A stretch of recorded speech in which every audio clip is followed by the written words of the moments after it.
अपनी ही पार्टी के नेताओं के साथ बैठ जाएं तो बहुत बड़ी उनकी उपलब्धि होगी। अधिकारियों के चंगुल से तो बाहर निकले मुख्यमंत्री नीतीश कुमार जी। वो अपनी पार्टी के नेताओं के साथ नहीं बैठते, अपने गठबंधन के नेताओं के साथ नहीं बैठते, तो विपक्ष के साथ तो वो क्या ही बैठेंगे भगवान जाने। विपक्ष के साथ अगर वो बैठते हैं और अगर हम लोग को बुलाया जाता है तो तमाम तरीके के सुझाव हम लोग की तरफ से भी दिए जाएंगे कि भैया आप ही के बनाए हुए इस कानून को और ज्यादा मजबूत कैसे किया जा सके।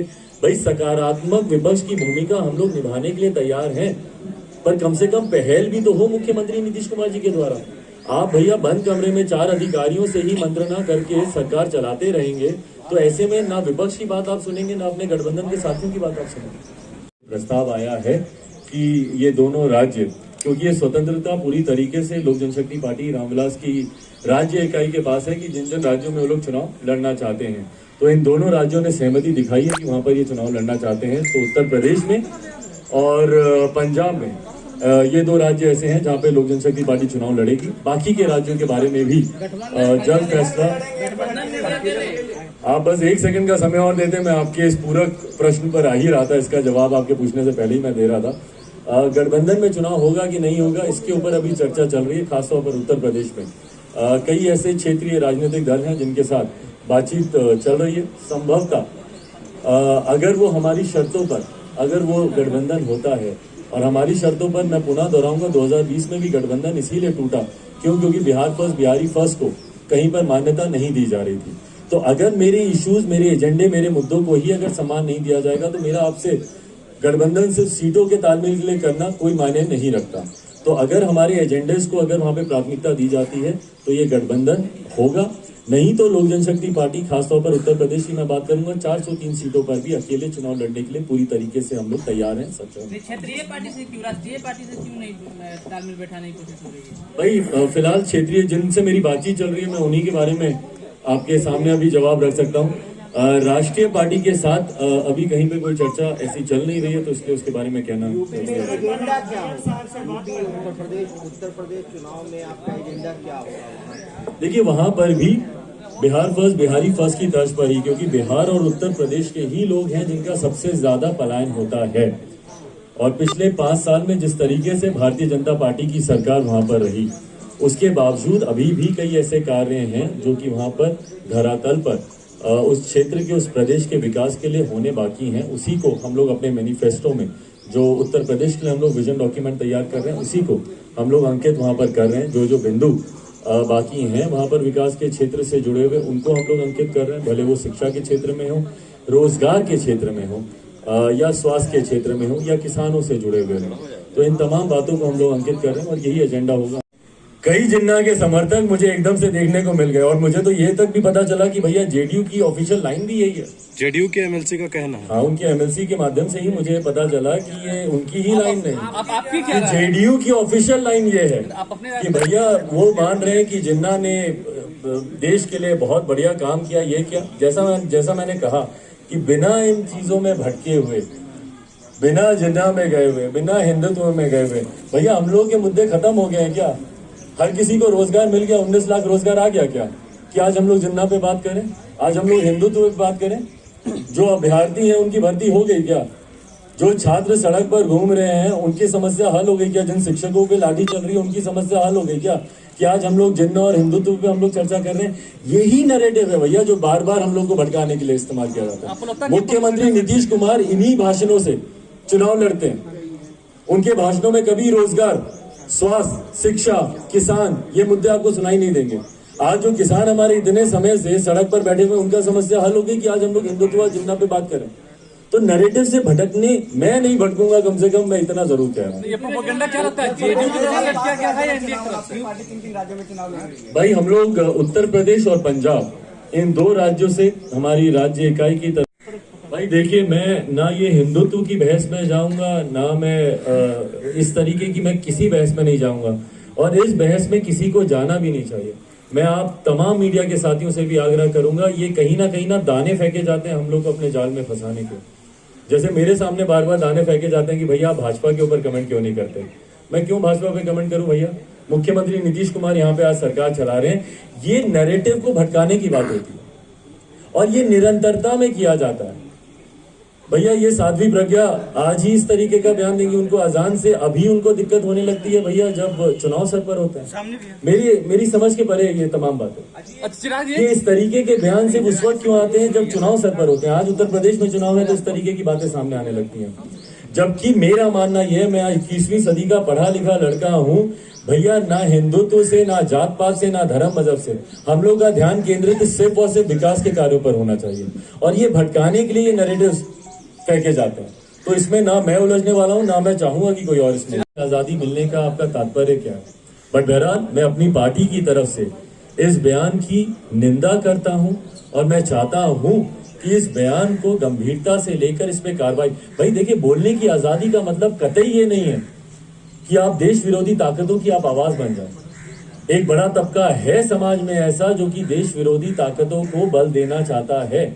और मैंने रहकर मैंने पार्लियामेंट में भी जब जेएनयू प्रकरण के ऊपर एक बहस हो रही थी, उस वक्त मैंने सदन में भी खड़े होकर मैंने इस बात को मैंने प्रमुखता से कहा था कि हाँ, बोलने की आजादी है, फ्रीडम ऑफ स्पीच है आपके पास, पर बोलने की आजादी का कतई ये मतलब नहीं है कि आप देश विरोधी ताकतों की आप आवाज बनने लग जाएं। आप ऐसे लोगों को अपमानित करने लग जाएं जिन्होंने अपना पूरा जीवन उन्होंने समर्पित कर दिया देश के लिए। और जिस तरीके से कंगना का ये बयान आया है, मैं उसकी पूरी तरीके से निंदा करता हूं और मैं चाहता हूं कि केंद्रीय नेतृत्व सरकार में बैठे हुए लोग इसको गंभीरता से लें और इसके ऊपर कार्रवाई करें। जो पद्मश्री मिला है उसको आप किस रूप में देखते हैं? जो पद्मश्री उन्हें मिला, देखिए, वापसी होनी चाहिए नहीं होनी चाहिए ये केंद्र सरकार के ऊपर निर्भर करता है। ये फैसला उनको देने का केंद्र सरकार का था, वापस लेना है नहीं लेना है ये फैसला भी केंद्र सरकार का होगा। उसके क्या मापदंड है नहीं मापदंड है, मैं उसका विशेषज्ञ नहीं हूं, मैं उसका जानकार नहीं हूं कि क्या मापदंड होते हैं, किस आधार पर वापस लिया जा सकता है। पर मैं इतना जरूर जानता हूं कि ये जो बयान है, ये बयान सरासर गलत है। और एक ऐसे व्यक्ति से ये बयान आना जिसको कि महज 2 दिन पहले राष्ट्र के सर्वोच्च सम्मानों में से एक 4th हाईएस्ट सिविलियन अवार्ड है ये हमारे देश का, आपके भारत रत्न के बाद, आपके लिए पद्म विभूषण के बाद, पद्म भूषण के बाद 4th हाईएस्ट सिविलियन अवार्ड है ये, पद्मश्री आपको दिया जाता है। उसके मिलने के महज दूसरे दिन आपकी तरफ से इस तरीके का बयान आता है जो कहीं ना कहीं देशभक्तों की और आजादी के दीवानों की, जिन्होंने अपनी जान दी, उनकी भावनाओं को ठेस पहुंचाते हैं। ये गलत है। उस स्वतंत्रता सेनानी का आप अपमान कर रहे हैं। हर उस स्वतंत्रता के आंदोलन में अपना बलिदान, अपने परिवार का बलिदान देने वालों का आप अनादर कर रहे हैं। तमाम उन महापुरुषों का आप अनादर कर रहे हैं और तमाम उन भारतीयों का अनादर कर रहे हैं जिन्होंने आजादी को एक सपने के तौर पर देखा था और उसको हासिल करने के लिए उन्होंने अपना जी जान लगा दिया। भले वो सत्याग्रह के माध्यम से गांधी जी हो या सुभाष चंद्र बोस हो या भगत सिंह हो या सरदार पटेल हो या जितने भी हों, जिन लोगों ने भी आजादी के लिए अपना बलिदान दिया, महापुरुषों से लेकर, ये तो वो बड़े नाम हैं जो कि इतिहास में दर्ज हैं, पर अनगिनत ऐसे नाम हैं जो कि इतिहास में शायद उनके नाम भी दर्ज नहीं होंगे, पर उसके बावजूद उन्होंने आजादी के लिए अपना बलिदान दिया। उस पर यह कहना कि भैया आजादी आपको भीख में मिली है और 2014 के बाद ही सही आजादी मिली, मुझे तो पहले ये परिप्रेक्ष्य ही नहीं। वो गठबंधन के तहत लोक जनशक्ति पार्टी रामविलास लड़ेगी।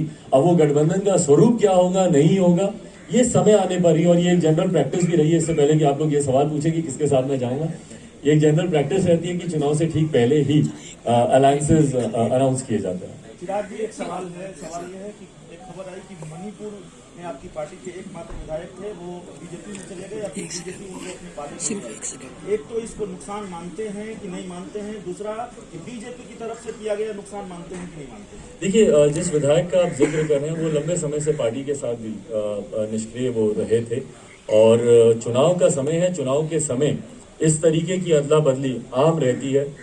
ये सिर्फ हम लोग के दल में ही नहीं, ये हर दल में ये रहती है। तो जहां एक उधर गया है, 3 और बाकी हैं जो कि विभिन्न दलों से मणिपुर में ही हम लोग की पार्टी ज्वाइन करने वाले हैं, उसकी घोषणा भी जल्द की जाएगी। चिराग स्टेटमेंट को आप कैसे देख रहे हैं? कंगना रनावत के बयान को इससे ज्यादा शर्मनाक और कोई बयान हो नहीं सकता।